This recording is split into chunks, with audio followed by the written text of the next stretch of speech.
नमस्कार दोस्तों, आप सभी का स्वागत है हमारे और आप सभी के चैनल फिल्मी जानकारी में। आज हम फिर से एक रोचक जानकारी लेके आपके सामने पेश हुए हैं। उम्मीद करते हैं आपको यह कहानी और जानकारी जरूर पसंद आएगी। दोस्तों, क्या आपको 80 का दशक याद है?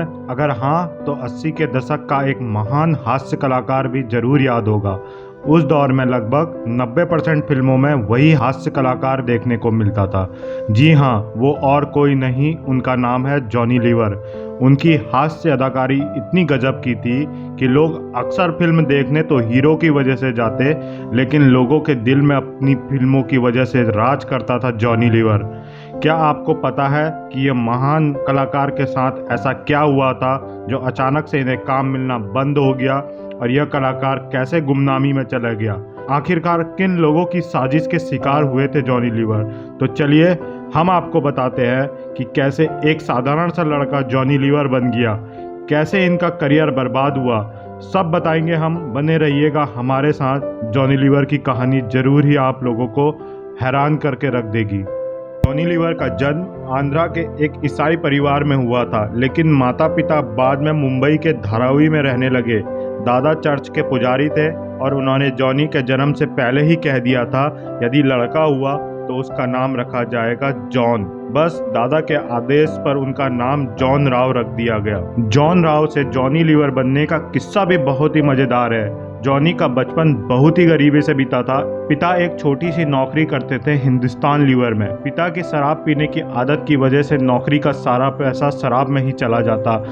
जॉनी जब 7वीं क्लास में थे तब स्कूल से जॉनी को निकाल दिया गया, क्योंकि उस समय वो अपनी स्कूल की फीस जमा नहीं कर पाए थे। स्कूल से ही उन्हें दूसरों की आवाज़ की नकल करने में मज़ा आता था। वो अपने टीचरों की आवाज़ की नकल किया करते थे। स्कूल से निकाले गए तब उनकी उम्र सिर्फ 14 साल थी और घर में सबसे बड़े बेटे होने की वजह से घर चलाने की जिम्मेदारी भी उन पे ही थी। घर के पास ही एक सिंधी परिवार रहता था। उस परिवार का एक व्यक्ति जॉनी को बहुत पसंद करता था, लेकिन जब जॉनी मिमिक्री करते तो उसे बहुत गुस्सा आया करता था। एक दिन गुस्से में वह आदमी बोला, ये सब क्या करते रहते हो, कुछ काम धंधा करो। तो जॉनी ने पूछा, क्या करूं? तो वह व्यक्ति बोला, मैं सड़क के किनारे पेन बेचा करता हूँ, क्या तुम भी पेन बेचोगे? फिर क्या था, जॉनी भी पेन बेचने लगे और दिन में लगभग 20 रुपये बचाने लगे। लेकिन एक दिन बड़े ही मज़ेदार घटना घटी। जॉनी पेन बेच के घर लौट रहे थे तो उन्होंने देखा कोई आदमी लोगों की मिमिक्री कर रहा है, और वो इंसान कोई और नहीं बल्कि महान हास्य कलाकार दिनेश हिंगू थे। जॉनी ने देखा कि वो अशोक कुमार और ओम प्रकाश की आवाज़ से लोगों की तालियां बटोर रहा है। बस यहीं से जॉनी को आइडिया आ गया। अब वो पेन बेचते, लेकिन अपनी आवाज़ में नहीं, कभी दादा मुनि की तो कभी ओम प्रकाश की आवाज़ में। अचानक उनकी पेन की सेल कई गुना बढ़ गई। लोग उनकी मिमिक्री सुनने आते और पेन खरीद डालते। जो कभी 20 रुपए की कमाई होती थी, अब वो 10 गुना यानी 200 रुपये तक होने लगी। कुछ सालों तक जॉनी यही काम करते रहे, लेकिन जैसे ही जॉनी 18 साल के हुए, पिता ने जॉनी को भी हिंदुस्तान लीवर में नौकरी में लगा दिया।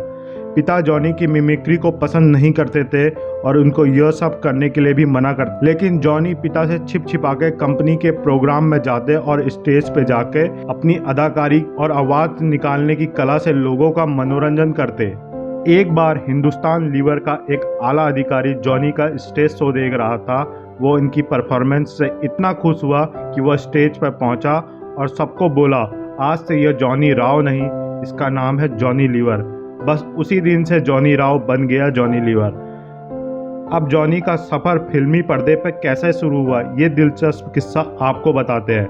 नौकरी के साथ साथ जॉनी मिमिक्री शो भी करते थे। उनके साथ 2 म्यूजिशियन भी काम करते थे, मुशर्रफ खान और किशोर भान। ये दोनों उस समय कल्याण जी आनंद जी के लिए भी काम किया करते थे। दोनों ने जॉनी लीवर को भी मिला दिया कल्याण जी और आनंद जी से। उस समय यह जोड़ी बहुत ज़्यादा मशहूर थी और इस जोड़ी की तूती बोला करती थी।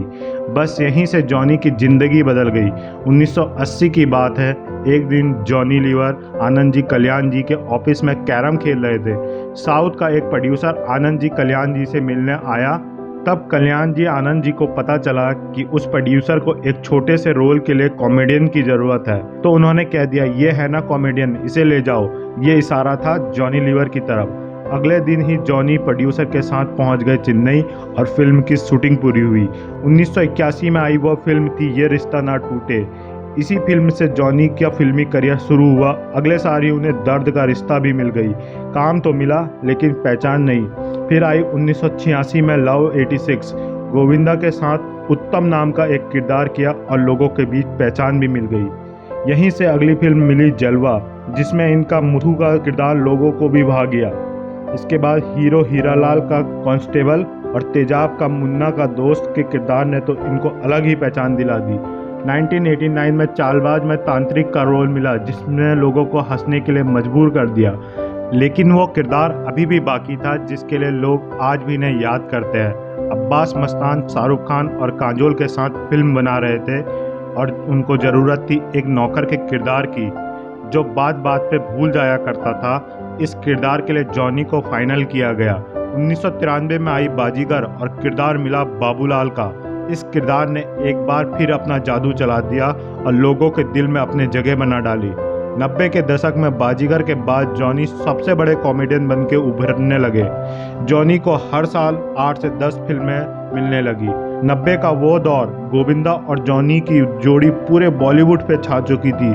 दोनों दिन रात काम करते, न दिन में चैन लेते और न रातों को नींद। जॉनी लीवर की फीस बड़े बड़े अभिनेताओं की फीस से ज़्यादा होने लगी। जुदाई फिल्म का अब्बा डब्बा चब्बा वाला सीन आज भी लोगों के दिल में जिंदा है।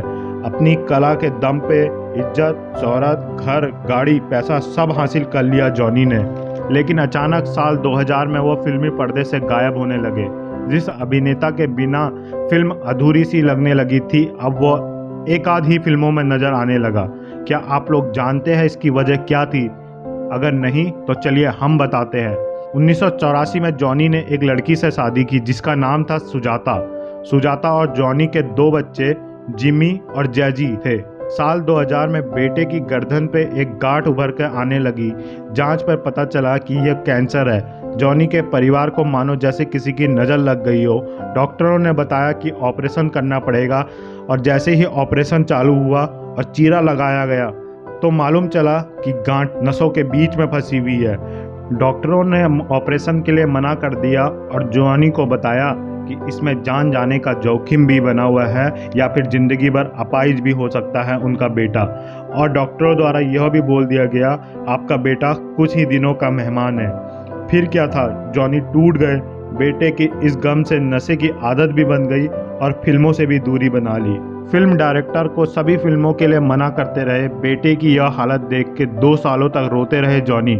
साल 2002 की बात है। बेटे के साथ जॉनी चर्च गए हुए थे। वहाँ फादर ने बताया कि अपने बेटे को न्यूयॉर्क जाके इलाज करवाओ, वहाँ एक अस्पताल है जहाँ इसका इलाज हो जाएगा।